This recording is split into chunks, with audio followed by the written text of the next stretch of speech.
사랑은 언제까지나 떨어지지 아니하되 예언도 패하고 방언도 그치고 지식도 패하리라. 우리는 부분적으로 알고 부분적으로 예언하니 온전한 것이 올 때에는 부분적으로 하던 것이 패하리라. 내가 어렸을 때에는 말하는 것이 어린아이와 같고 깨닫는 것이 어린아이와 같고 생각하는 것이 어린아이와 같다가 장성한 사람이 되어서는 어린아이의 일을 버렸노라. 우리가 지금은 거울로 보는 것 같이 희미하나 그때에는 얼굴과 얼굴을 대하여 볼 것이요 지금은 내가 부분적으로 아나 그때에는 주께서 나를 아신 것 같이 내가 온전히 알리라. 그런즉 믿음, 소망, 사랑 이 세 가지는 항상 있을 것인데 그 중에 제일은 사랑이라. 아멘. 자리에 앉으시겠습니다. 이 시간 그 중에 제일은 사랑이라 라는 제목으로 오 목사님 말씀 전해주실 때 여러분의 심령이 하나님의 사랑으로 충만히 임하게 되기를 주님의 이름으로 축복합니다. 할렐루야.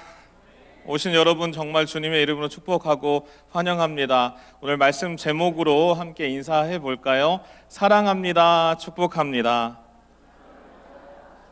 한번 컨펌해 볼게요. 진짜입니다. 그리고 아직 또 어색한 분이 있을 수 있으니까 앞으로 노력하겠습니다. 점점 목소리가 작아집니다. 네.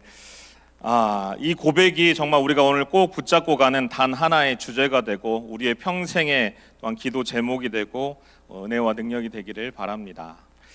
오늘 고린도전서 13장은 너무나 유명한 장이지요. 그래서 결론이 이미 정해져 있습니다. 그래서 그 중에 제일은 사랑이라, 그렇죠? 그래서 설교하기가 참 쉽지 않습니다.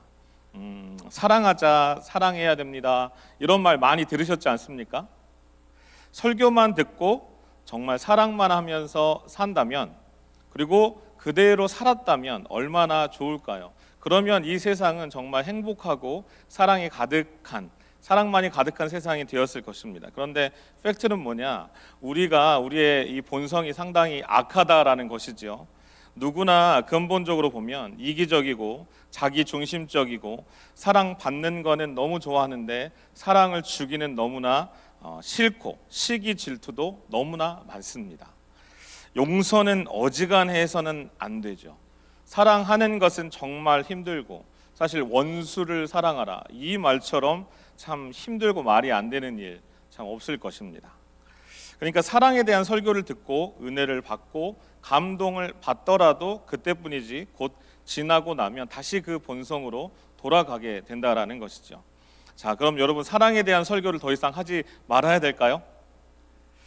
그런 고민이 있을 때도 있지만 그러나 성경은 과연 어떤 말씀을 하고 있는가? 에스겔서 37장 6절의 말씀인데요. 제가 다 같이 한번 읽어볼까요? 너희 위에 힘줄을 두고 살을 입히고 가죽으로 덮고 너희 속에 생기를 넣으리니 너희가 살아나리라. 또 내가 여호와인 줄 너희가 알리라 하셨다 하라. 아멘. 마른 뼈들을 향해서 말씀을 선포했더니 이 마른 뼈들이 살아나서 지극히 큰 군대가 되었다라고 말씀하고 있습니다. 무슨 말이냐?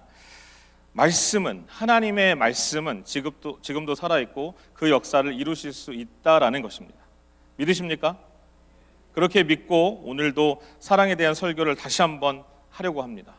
올해에 우리 교회 가정마다 성도님들마다 자녀마다 우리 각 부서마다 하나님의 사랑으로 차고 넘치는 은혜가 있게 되시기를 주님의 이름으로 축원드립니다. 여러분 정말 사랑하며 살아야 됩니다. 예수를 믿으셨다면 이제는 사랑만 하며 살아야 됩니다. 하나님의 계명을 전체 율법을 예수님께서 두 가지로 요약해 주셨습니다. 하나님을 사랑하라. 그리고 내 이웃을 내 몸처럼 사랑하라. 이 두 가지로 요약해 주셨습니다. 우리가 예수님을 처음 믿을 때부터 그렇게 살았다면 우리의 가정 문제될 거 없습니다. 세우지 못할 교회, 시험 든 교회도 있을 수 없습니다. 세상은 다 변화되었을 것입니다. 우리가 예수님을 믿어도 하나님을 목숨을 다해 사랑하고 이웃을 내 몸처럼 사랑하는 이 계명 하나를 제대로 지키며 살지 못했기 때문에 우리가 예수를 믿어도 힘들게 어렵게 가정의 문제와 교회의 문제와 여전히 처처에 전쟁과 이 많은 일들이 일어난 것입니다. 8절을 보면 여러분 끝까지 남는 게 있습니다. 끝까지 남는 거. 그건 뭐라고 나오죠? 사랑이라고 나옵니다. 사랑. 모든 것이 다 사라질 때가 옵니다.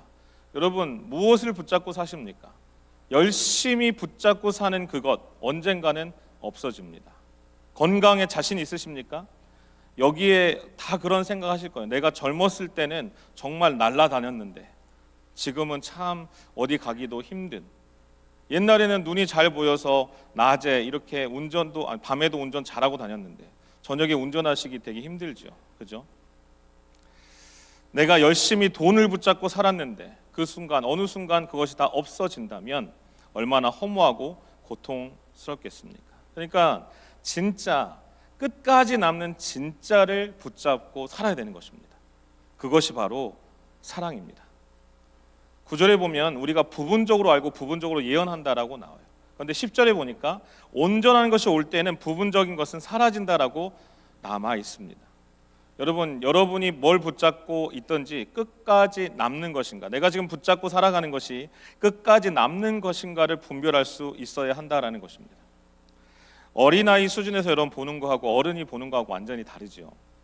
11절에 보면 내가 어릴 때에는 말하는 것이 어린아이와 같고 깨닫는 것이 어린아이와 같고 생각하는 것이 어린아이와 같았습니다. 그러나 어른이 되어서는 어린아이의 일을 버렸다라고 말씀하고 있죠. 여러분 나이가 먹을수록 진짜 사랑하는 사람이 되어야 됩니다. 저희 아이들 막내가 이제 10살입니다. 좋은 나이 아닙니까? 그렇죠? 우리도 그런 때가 있었는데 이 막내가 오늘도 아침에 이제 계란을 이제 삶아 와서 이제 뭐 이렇게 성가대라든가 이렇게 다 드리고 나서 하는데 본인이 2개를 갖고 있는 거예요. 그래서 하나를 깠는데 이게 뜨거웠어요. 그런데 너무 말랑말랑하고 맛있다고 저는 이미 3개를 다 먹었는데 이 아이가 와서 자기 거 하나를 이렇게 반 개를 너무 부드럽다고 저를 주는 거예요. 아빠는 이미 다 먹었어. 그래도 먹으라고 주는 거예요. 그래서 먹었을까요? 안 먹었을까요? 먹었어요. 먹었어요. 왜냐하면 그 사랑을 거부할 수가 없었습니다. 이렇게 저를 사랑해요. 10살 아이가 10살만큼 딱 사랑하는 거죠. 너무나 귀하지 않습니까? 그런데 우리는 어떻습니까? 여기 계신 분들 보기에는 30대, 40대, 50대 이렇게 젊어 보이십니다. 옆 사람 한번 보세요. 젊어 보이십니다. 그죠? 육체의 나이는 여전히 어려 보이십니다. 그런데 실제 나이가 우리가 조금 먹었잖아요. 그죠? 근데 여러분 나이만큼 사랑하며 사십니까? 내가 50대라면, 내가 60대라면, 내가 70대라면, 80대라면 그만큼 내가 사랑하며 살고 계십니까?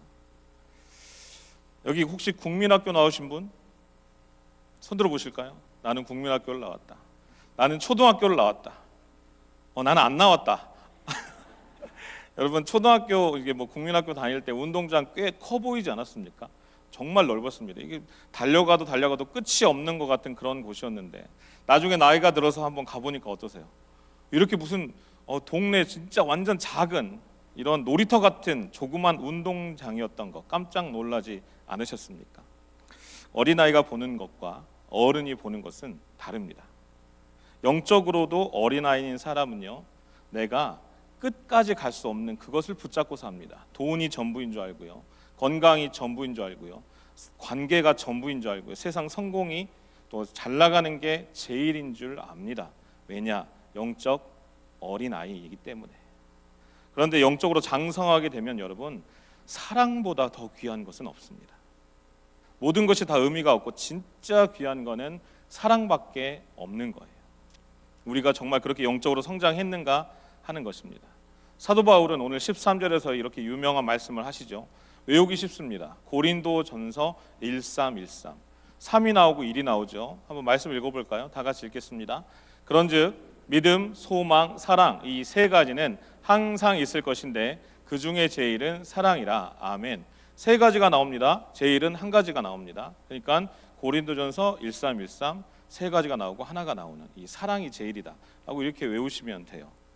근데 여러분 무슨 말이냐, 여기서 뭐 사랑만 우리가 강조하는 게 절대 아니에요. 여러분 믿음, 소망, 사랑 이 3가지가 항상 있어야 된다, 우리 안에도 있어야 된다라고 말씀하시는 게 먼저입니다. 이걸 절대 잊으시면 안 됩니다. 여러분, 예수님 때문에 우리의 모든 죄를 사함 받으신 거 믿으십니까? 아멘. 나는 하나님의 자녀이고 나는 이 세상의 것을 탐하지 않고 하나님의 나라가 임할 것을 또한 믿으십니까? 예수님이 반드시 다시 오실 것을 믿으십니까? 이 땅에 하나님의 나라가, 영원한 하나님의 나라가 임하실 것을 믿으십니까? 아멘. 이 소망이 있어야 구원받은 사람인 거예요. 그런데 믿음, 소망, 사랑 항상 있어야 되는데 으뜸은 사랑이라고 했습니다. 무슨 뜻인가? 믿음이 있다고 해도 여러분, 사랑이 없으면 그 믿음은 거짓이에요. 소망이 있는데 사랑이 없으면 그 소망은 가짜라는 것입니다. 여러분, 진짜 믿음이 있으면요, 그러면 사랑하게 됩니다. 다윗은 고백합니다. 여호와는 나의 목자시니 내게 부족함이 없으리로다. 아멘. 다윗은 진짜 하나님을 믿었습니다. 하나님이 나와 함께 계시고 나의 목자가 되어 주신 것을 믿었습니다. 그랬더니 가진 게 있는가 없는가 상관이 없었습니다. 부족함이 없는 인생을 산 것이죠. 이런 믿음을 가지고 있었기 때문에 사울 왕이 자기를 죽이려고 하는 이 13년 동안 피해 다니면서 복수하지 않았습니다. 죽일 수 있는 기회가 2번이나 찾아오게 되지요. 그런데 다윗은 하나님이 기름 부은 종인데 내가 죽일 수 없다라고 사울을 살려줍니다. 그리고 그 다음에 또 쫓아와서 자기를 죽이려고 하는데도 다윗은 여전히 개인적으로 사울을 손대지 않았습니다. 왜냐? 하나님을 믿으니까 사랑할 수 있는 힘이 나오는 것입니다. 여러분, 주님 앞에 우리가 언제 부르심을 받을 줄 아무도 모릅니다. 우리가 먼저 갈 수도 있고요, 우리 자녀가 먼저 갈 수도 있습니다. 여러분, 주님 앞에 내가 오늘 간다고 했을 때 가장 마음에 걸리는 것은요, 용서하지 못한 것, 사랑하지 못한 것 뿐이라고 합니다. 소망의 눈이 뜨인 사람은요, 사랑하고 살 수밖에 없습니다. 여러분, 우리가 하나님 앞에 가기 전에 이 세상의 마지막 날이 왔을 때에 반드시 가까운 사람, 우리 가족이나 성도들이나 주변에 있는 사람한테 꼭 5마디는 하고 가야 된다고 합니다. 첫 번째, 용서해 주세요. 나를 용서해 주세요. 나도 당신을 용서합니다. 두 번째, 그동안 너무 감사했습니다. 세 번째, 사랑합니다. 네 번째, 예수님 꼭 믿으세요. 다섯 번째, 천국에서 꼭 봅시다. 이 5마디는 꼭 하고 죽어야 된다라고 합니다. 그런데 거의 다 후회합니다. 이 말을 못하고 갔다면 아무리 열심히 살아도 참 안타까운 삶을 사는 거예요. 우리가 언제 죽을지 알 수 없습니다. 혹시 내가 언제 죽을지 정확한 날짜를 아시는 분은 끝나고 저랑 좀 상담을 하셔야 됩니다. 근데 대부분의 사람들은 자기가 죽을 날을 모릅니다. 그래서 후회를 남기고 사는 거예요. 사랑하는 사람, 가까운 사람, 가족들에게 여러분 꼭 용서해 주세요. 그리고 나도 당신을 용서합니다. 감사했습니다. 사랑합니다. 예수 꼭 믿어야 해. 천국에서 우리 다시 만나자. 이 5마디 꼭 하고 가야 되는 거예요.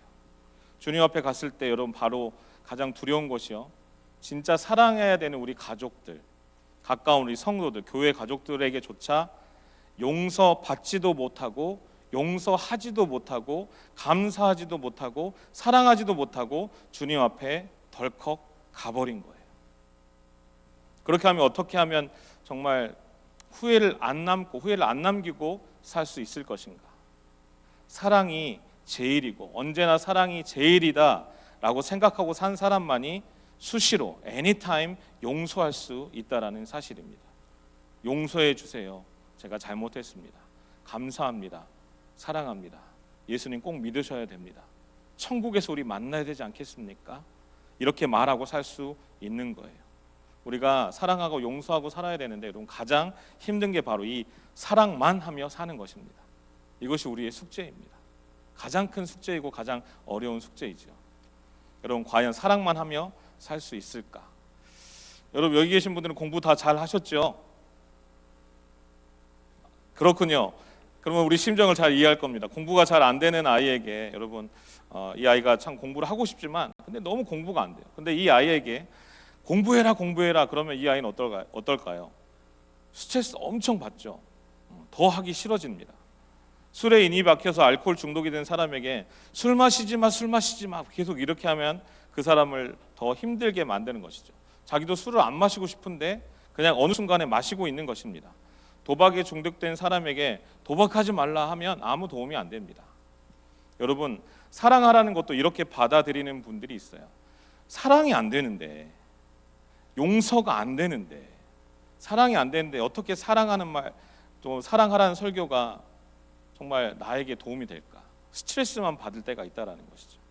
하나님은 여러분, 우리에게 행복하게 살고 진짜 복되게 살려고 하면 사랑만 하라고 그렇게 말씀하셨어요. 그런데 그 설교가 오히려 우리에게 부담이 돼요. 그런 설교 들으면 막 짜증날 때도 있어요. 안 되는데 어떡하냐고. 근데 그때 뭘 바꿔야 되냐면 여러분, 우리의 믿음을 바꿔야 됩니다. 하나님이 여러분 그러면 진짜 안 될 것을 하라고 말씀하셨을까요? 그러면 하나님이 잘못하신 거예요. 안 되는 것을 하라고 하셨다면 하나님 잘못입니다. 그런데 되니까 하라고 하신 거 아니겠습니까? 그래서 우리가 예수님을 정말 잘 믿어야 한다라는 것입니다. 여러분, 사랑하게 되는 것은 우리의 힘으로는 절대 할 수 없다라는 거예요. 예수님을 믿으면, 예수님을 내 안에 받아들이면, 사랑이신 예수님이 내 안에 계시면 예수님이 그렇게 하게 해주신다라는 사실입니다. 12절 말씀 우리 다 같이 한번 읽어볼까요? 시작. 우리가 지금은 거울로 보는 것 같이 희미하나 그때에는 얼굴과 얼굴을 대하여 볼 것이요 지금은 내가 부분적으로 아나 그때에는 주께서 나를 아신 것 같이 내가 온전히 알리라. 아멘. 로마 시대 때 여러분 거울은 청동 거울이었습니다. 요즘 거울과 다릅니다. 우리가 보아도 윤곽이 다 제대로 나오지 않고 저렇게 희미하게 그냥 보일 뿐이었어요. 그런데 우리는 예수님을 지금 눈으로 볼 수 없죠. 예수님을 보는 방법이 뭐가 있습니까? 희미하게라도 보는 방법은 말씀을 통해 보거나 교회를 세우신 교회를 통해 보거나 세우신 사람들을 통해서 보는 것입니다. 그런데 언젠가 여러분 예수님을 분명히 볼 날이 오게 됩니다. 그 날이 오면 사랑하라 말라 할 것도 없죠. 주님을 정확하게 바라보는 눈이 뜨이게 된다면 그냥 사랑하게 되는 것입니다. 문제는 이렇게 희미하게 예수님을 보고 예수님을 알 때에 분명히 우리 가운데 계신 건 알겠는데 바라봐지지 않을 때 우리는 이 사랑이라는 게 힘들어지는 거예요. 그래서 예수님을 희미하게 바라보는 것도 사람마다 천차만별입니다. 어떤 사람은 분명히 예수님을 눈으로 보는 건 아닌데 함께 계신 예수님이 내가 믿어지고 느껴지고 그렇게 살아가는 사람이 있고요. 또 어떤 사람은 진짜 예수님을 완전히 잊어버리고 사는 사람이 있습니다. 일주일 동안 살아갈 때도 마찬가지고 우리가 교회에 나와서 지금 예배 드리고 있는 이 상황에서도 예수님이 의식이 되시는 분이 있을 거고요.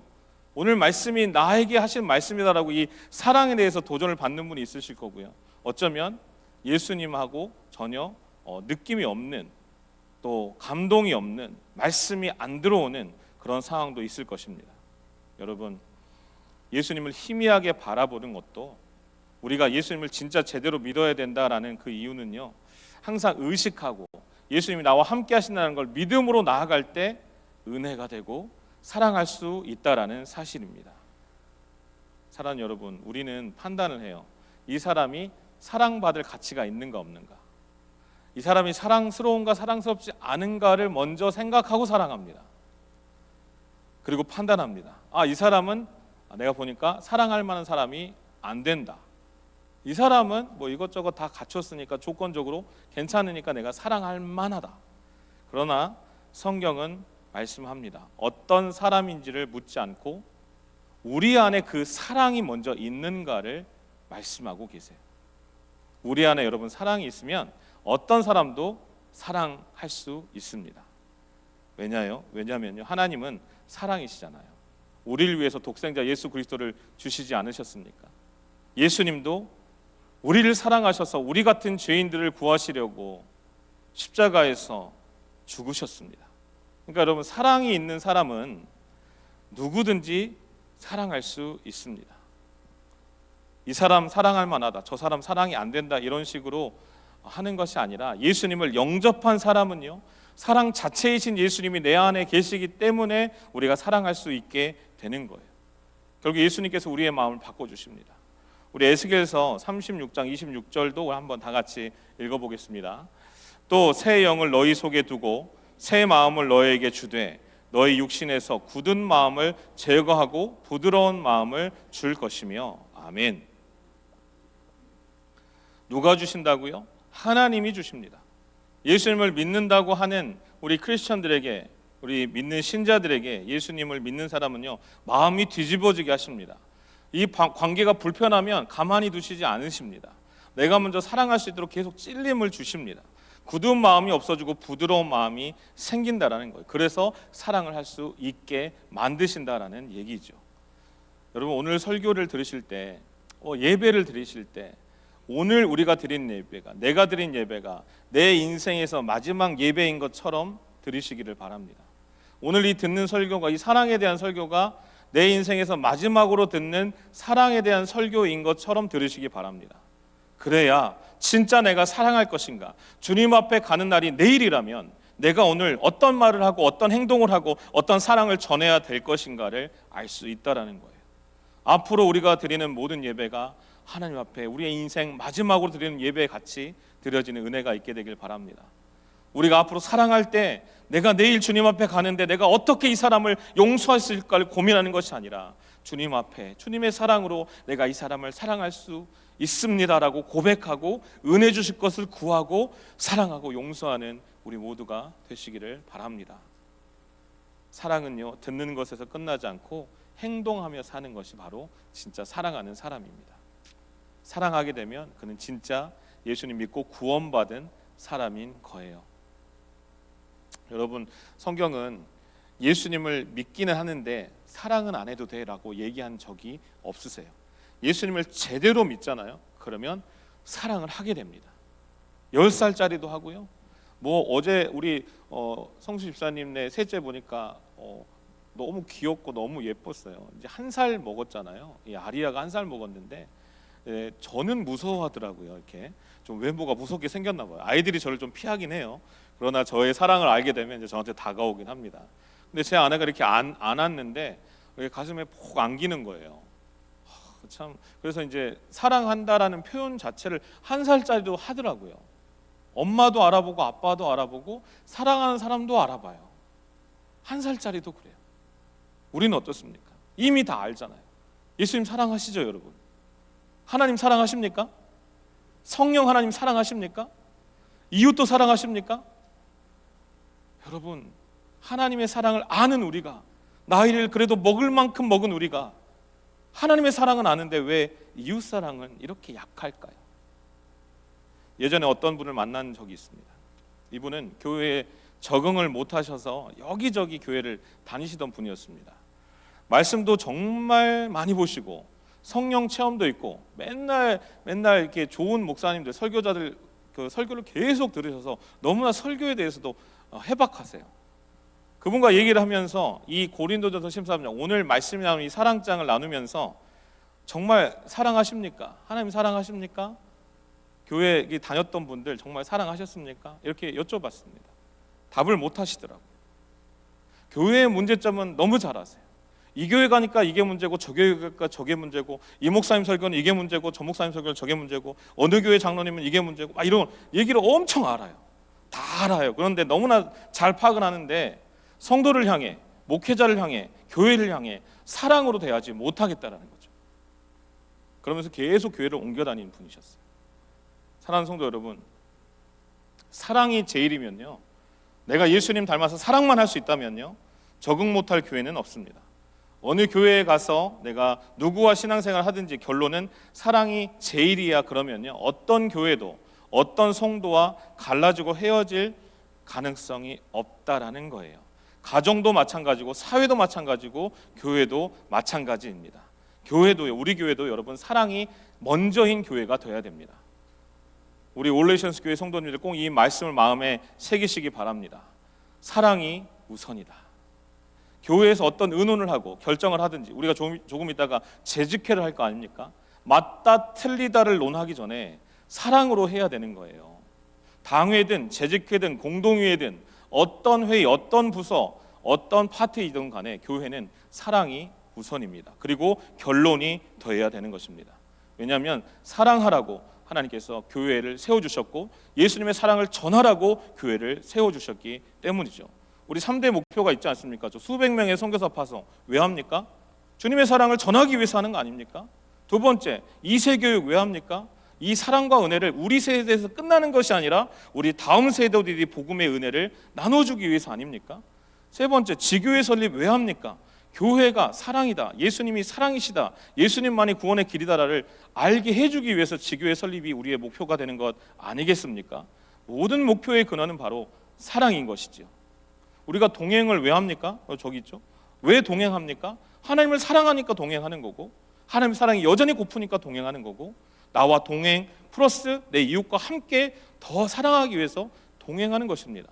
모든 목표와 모든 교회의 근간은 바로 사랑이 되어야 되는 것이죠. 믿으십니까? 요한계시록에 보면 에베소 교회가 나옵니다. 엄청난 칭찬을 받는 교회입니다. 이렇게만 되면 욕먹지 않습니다. 요즘에도 그래요. 선한 행위와 수고와 인내가 있었습니다. 정말 이단들을 용납하지 않았습니다. 거짓 사도를 드러냈고요, 주님의 이름을 위하여 견뎠습니다. 게으르지 아니한 아주 훌륭한 교회였습니다. 요즘에도 이런 교회 있다면 칭찬이 너무나 많이 정말 일어날 거예요. 그런데 에베소 교회를 향해서 주님이 책망하십니다. 어떤 파트였냐? 첫 번째, 바로 첫사랑을 잃어버렸다. 무서운 책망을 하시면서 만약 너희가 어디에서 떨어졌는지를 정확하게 생각하고 회개하여서 처음 행위를, 처음 사랑을 가지지 아니하면 촛대를 옮기겠다라고 말씀하고 계세요. 아무리 훌륭하고 여러분, 아무리 칭찬 많이 받는 일을 하여도 사랑이 없으면 그것은 주님의 교회가 아니라는 것이죠. 그러니까 우리는 무슨 일이 있어도 먼저 사랑이 우선입니다. 우리 따라할까요? 사랑이 우선입니다. 여러분이 속해 있는 셀과 교육의 모든 교회 부서들마다 여러분 항상 결론은 사랑이 되시기를 바랍니다. 세계 2차 대전이 끝나고 난 다음에 독일이 엄청나게 큰 어려움을 겪게 됩니다. 고아와 과부가 길거리에 넘쳤습니다. 그래서 미국을 비롯한 세계 많은 나라에서 원조가 이제 진행이 됐어요. 헌금을 보냈습니다. 당시 독일 교회가 참 고민이 되었던 게 지금 길거리에 고아와 과부들이 넘쳐났습니다. 무너진 예배당 터 앞에서 와가지고 어떻게든 뭔가를 좀 먹고 살아야 되니까 도움을 막 요청해 왔어요. 근데 독일 교회 건물 자체도 좀 무너졌었거든요. 그래가지고 예배당을 어떻게 재건해야 되는데 예배당부터 지어야 될까 아니면 이 고아와 과부부터 먹여야 될까 고민하다가 우선은 예배드릴 처소가 있어야 되니까 그 교인들이 먼저 모여야 그 다음에 뭘 돕기라도 할 거 아니겠느냐. 그래서 예배당 짓는 일을 먼저 했습니다. 예배당을 다 짓고 난 다음에 그 다음에 이제 과부와 고아들을 도우려고 했습니다. 그런데 고아와 과부들이 다 없어졌어요. 왜 그랬느냐? 여기저기서 나라와 여러 단체들에서 그 고아와 과부들을 이렇게 도와주고 섬기다가 이 사람들이 자립을 하게 되었습니다. 그러니까 더 이상 예배당 앞에 더 이상 있지 않고 교회 예배당을 다 떠나게 되었죠. 그런데 안타까운 것은 그들이 다시는 교회로 돌아오지 않았다라는 거예요. 사랑하는 여러분, 사랑도요 기회가 있어야 가능합니다. 무엇부터 먼저 해야 되는가? 기준이 분명하지 않으면 다 놓치게 됩니다. 교회가 아무리 크고 교인이 많아도 하나님의 은혜와 사랑은 항상 필요하고 항상 우선순위가 돼야 됩니다. 지금까지 하나님의 은혜로 하나님의 사랑으로 우리 교회가 여기까지 오지 않았습니까? 우리 교회가 은혜를 흘려보내고 사랑이 제일이라고 모든 일에서 결정하지 않으면 하나님의 은혜와 사랑이 더 이상 교회에 머물지 않는다라는 거죠.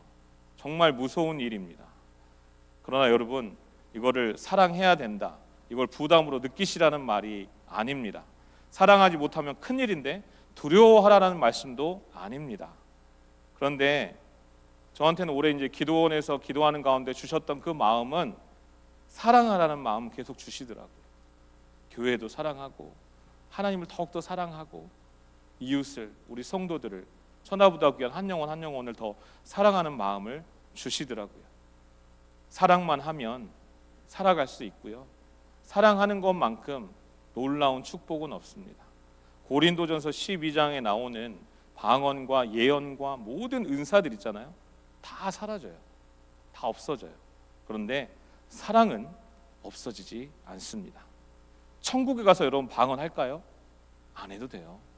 예언할까요? 안 해도 돼요. 근데 뭘 해야 돼요? 사랑해야 돼요. 하나님을 사랑하는 것.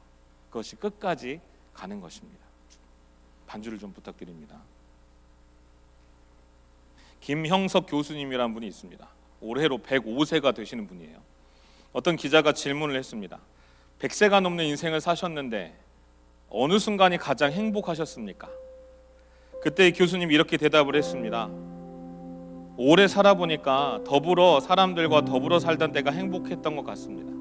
다른 사람의 짐을 대신 지어주었던 일, 사랑이 있는 고생, 그것이 진짜 행복이더라고요. 100세를 살고 난 다음에 돌아보니까 고생을 했는가 고생을 하지 않았는가가 중요한 게 아니고 사랑이 있는 고생은 행복하더라라는 것입니다. 다른 사람의 짐을 짊어진 그게 행복이더라라는 얘기를 하셨습니다. 사랑만 하며 사는 것, 사랑이 제일이라고 결론 지어도 될까? 라는 것을 사단마귀는 계속 우리 가운데 얘기합니다. 안 돼. 그거 가지고 안 돼. 이 세상 살아갈 때 그거 갖고 안 돼. 올레이션스 교회에 이끌어 가려면 이거 가지고는 안 돼. 돈도 있어야지, 사람도 있어야지, 다 있어야 되라고 유혹하지 않겠습니까? 그런데 성경은 말씀합니다. 사랑이 제일이다. 사랑만 하면 살면 된다. 이렇게 말씀하고 계십니다. 여러분, 특별한 사람만 그렇게 사는 게 아니라 예수님을 믿는 누구나 이렇게 살 수 있다라고 말씀하고 계십니다. 우리가 할 일은요, 예수님께서 진짜 나의 주인이시고 나의 왕이시고 나의 구세주이시면 이 삶이 가능하다라는 것입니다. 사랑의 예수님이세요. 우리 요한일서 4장 12절 16절 세번역 성경으로 이렇게 했는데요, 다 같이 한번 읽어볼게요. 지금까지 하나님을 본 사람은 없습니다. 그러나 우리가 서로 사랑하면 하나님이 우리 가운데 계시고 또 하나님의 사랑이 우리 가운데서 완성된 것입니다. 우리는 하나님이 우리에게 베푸시는 사랑을 알았고 또 믿었습니다. 하나님은 사랑이십니다. 사랑 안에 있는 사람은 하나님 안에 있고 하나님도 그 사람 안에 계십니다. 아멘. 아멘. 사랑하는 여러분, 주님 앞에 가는 그날이 언제인지 우리는 아무도 모르지요. 그러나 우리가 할 수 있는 오늘 우리의 할 일이 있어요. 사랑하며 사는 거예요. 가족들에게도 마찬가지고 우리 셀 식구들한테도 마찬가지고, 오늘 재직회의를 통해서 우리가 예산 결산에 대해서 논의할 건데, 여러분, 돈이 중심이 아닙니다. 얼마나 우리가 하나님을 사랑했는가, 이웃을 사랑했는가, 우리 각 부서를 사랑했는가, 이것에 대한 그런 내용 중에 하나가 바로 예산 결산에 대한 내용이지 다른 게 아니에요. 그때 필요한 게, 여전히 우리가 근데 필요한 게 믿음입니다. 하나님이 은혜 주시면 2025년 넉넉하게 은혜로 승리할 수 있을 것이다. 그리고 소망 가운데 우리가 우리 다음 세대, 젊은 세대, 우리 세대 다 부흥의 역사가 일어날 것이다 라는 소망, 그리고 그렇게 은혜 주실 때 우리는 넉넉하게 하나님의 사랑을 증거하고 나누고 더 큰 사랑의 공동체가 될 것이다 라는 그 믿음과 은혜가, 사랑과 소망이 우리 가운데 가득하기를 바랍니다. 우리 함께 찬양하며 기도 한번 하고 마칠 텐데요, 그 크신 하나님의 사랑 함께 찬양할 텐데, 먼저 사랑을 누리시고 사랑을 고백하시고 사랑을 나눠줄 수 있는 결단이 이 시간 우리 가운데 있게 되길 바랍니다. 그 크신 하나님의 사랑 말로 다 영원 못하네. 저 높고 높은 별을 이 낮고 낮은 땅 위에 나와 같이 죄범한 영혼 구하려 예수 그리스도를 보내주셨습니다. 그 아들 화목제로 보내주셨습니다. 화목제물 삼으신 죄 용서까지 은혜로 주시는 하나님 크신 사랑인 하나님 크신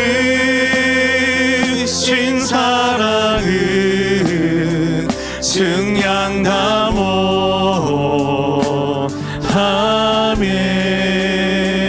영원히 변치 않는 사랑 성도여 찬양. 우리 3절 찬양할까요? 하늘을 두루마리 삼고 하늘을 두루마리 바다를 삼고 먹물 삼아도 바다를 먹물 한없는 삼아도 하나님의 사랑 한없는 하나님의 사랑 다 기록할 수 없습니다. 다 기록할 수 우리 한 사람 한 사람을 향한 하나님의 크신 사랑 하나님의 크신 사랑 그 어찌 다 쓸까 그 어찌 다 쓸까 저 하늘 높이 쌓아도 저 하늘도 비싸도 채우지 못하니 하나님이 우리를 사랑하십니다. 하나님 크신 사랑은 하나님 크신 사랑은 증량다모하네 영원히 변치 않는 사랑. 우리 다 같이 일어나서 우리 하나님 아버지의 사랑하심을 찬양하며 나아갑시다. 하나님 크신 사랑은 증량다모하네 영원히 변치 않는 사랑 성도. 우리 전심을 다해 고백하며 나아갑니다. 하나님 크신 사랑은 하나님 크신 사랑은 증량다모하네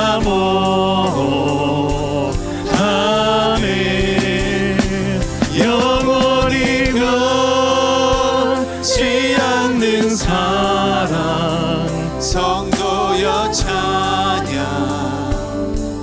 이 시간 우리 말씀 붙잡고 기도하며 나갑시다. 하나님 아버지, 오늘 말씀이 나의 삶 가운데 이루어지게 하여 주시옵소서. 사랑만으로 안 된다라고 하는 사단마귀의 유혹 가운데, 세상의 외침 가운데 우리를 사랑하사 독생자를 아낌없이 주신 그 사랑 하나로 충분합니다. 예수 그리스도의 나를 향한 그 사랑하심으로 십자가의 모든 물과 피와 생명을 아낌없이 주신 그 사랑 하나면 충분합니다라는 믿음의 고백으로 우리가 나아갈 수 있도록 인도하여 주옵소서. 우리 주위에 있는 모든 사람들, 우리 가족들, 우리 새 식구들, 우리 교회 공동체 한 명 한 명 가운데 내가 먼저 사랑하고 내가 먼저 용서하고 내가 먼저 품어줄 수 있는 우리 가운데 그 사랑함을 허락하여 주옵소서라고, 세상에 나가서 그리스도의 사랑을 보여주는 그런 사랑의 사람 되게 하여 주옵소서라고 오늘 말씀 붙잡고 다같이 주여 외치고 앞에 기도하며 나가겠습니다.